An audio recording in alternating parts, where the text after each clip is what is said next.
All right, everybody. Hello and welcome. David Kinder here. And today is a one off of our podcast themes. This is going to be a pretty special event, at least for me. I'm a rather massive, admittedly, a fanboy of Cobra Kai.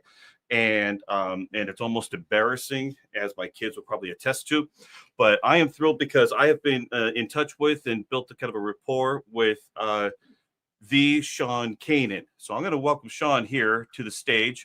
I want to Thank get you. right into the content of everything. I'm so thrilled to have you. It's an honor and a privilege. I'm glad to have you here. Thank You and you. I actually have a rather big connection in your past that we happen to share, and I'm going to share a tiny little story of It's that. not my kid. But it was It's not my kid, David. I swear. no, no. We're not going.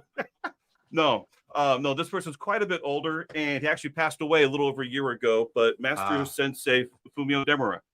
yeah. And so it was after Karate Kid 3 came out. My parents enrolled us in karate, and I didn't know how big this guy was, but we lived in Washington Square of Santa Ana on 4 streets behind the dojo that no longer exists, by the way. But if anybody's curious about that, go watch it on YouTube, The Last Dojo.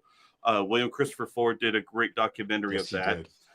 And by the way, real quick, did he tell you that he was the one that destroyed your furniture store? I Um, just saw that on a meme just before we started this interview. I had no idea. I'm gonna have to talk to Chris about that. I didn't realize he was the guy that better burned it down. He was the guy. Now we know Silver doesn't do anything on his own, but when I saw that when he admitted that, I was like, I wonder if they talked.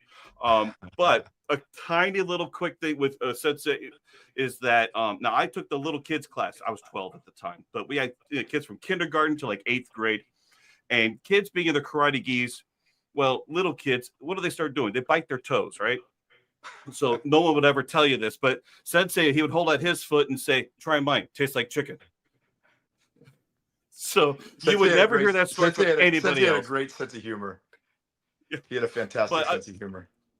so let's go back in time to that point, because this is where a lot of your story kind of begins. Especially when you gave your TED talk, it's in your books, which I do have, by the way. Thank you. Um, no, we met in person very briefly. I was going to fanboy really bad right there in front of everybody, but it was 2 years ago in Paris. No, not that Paris, Paris, California. It's not a real Paris. It's just there. Right. But that you were there for a high school tournament. It was held at a high school there. Right. And I was like, it was my birthday. I had to be there. I gave myself that birthday present. So that was great. But let's get into your story, because there's some neat things and principles that we can learn. Sure. And one thing that's important, I think, for our audiences to realize is that if we don't think people have ever had struggles, we probably don't know them well enough. Mm, And we love the underdog story, and mhm. everybody is the underdog of their own story. And if you don't think of anybody as an underdog, there's probably something we don't know about them yet.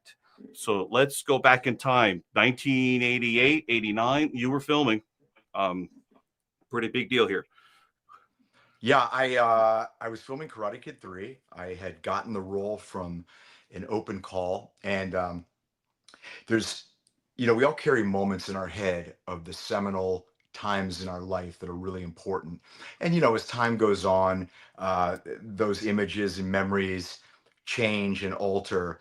But I had a really clear idea of the day that John Avildsen picked me out of that line. Funny story. Before Cobra Kai season 5 aired, um, Entertainment Tonight came to interview me on the set of Bold and the Beautiful. And I said, wow, this is really surreal, because you guys interviewed me 30 some years before on the day I screen tested. And the guy that was interviewing me said, Sean, we've got a massive vault of all the video across the decades. We're going to find it.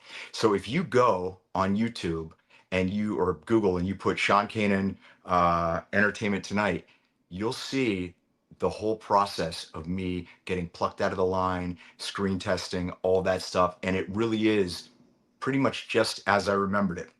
And when you're done watching that on YouTube, please do go watch my TEDx talk, because I also talk uh, a lot about when I was almost fatally injured um, during filming too. So just find my TEDx South Lake talk. It was just chosen as an editor's choice by TED Talk.